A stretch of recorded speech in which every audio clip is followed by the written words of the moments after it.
Hey guys, for today's video nga, samahan nyo naman ako magluto ng chicharon. Ang gagawin natin ngayon chicharon is yung chicharong balat ng manok. At dahil nga nakikrave ako, tara, samahan nyo ako magluto. Nakabili nga pala ako ng balat ng manok dito sa supermarket sa Lulu. Mga nasa 5 kilos yan. And may mga kasamang puwet din yan. Binukod ko na yung puwet kasi pwede ko siyang i-adobo. And ayan, nilagyan ko na siya ng asin, tsaka ko siya hinalo kay ube. Para pag pinirito natin ay may konting lasa na yung balat ng manok.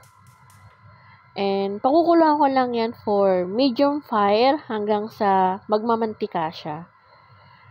Ganyan pala yung way na pagluluto ko kasi kakailanganin ko yung mantika kasi nga gagawa tayo ng chicken oil. Pero yung iba, ang way na pagluluto nila, sinasawsaw nila sa harina tsaka nila dinidip fry. Ganun yung mga ginagawa nila pang negosyo. Pero ako naman, pambahay lang at yun nga, pang ulam na rin. At dahil nga namimiss ko yung chicharon, kaya gumawa ako ng chicharon balat ng manok. So, ayan, nakaluto na nga tayo. As you can see, nakikita nyo naman na talagang buo siya, hindi siya hiwa-hiwalay.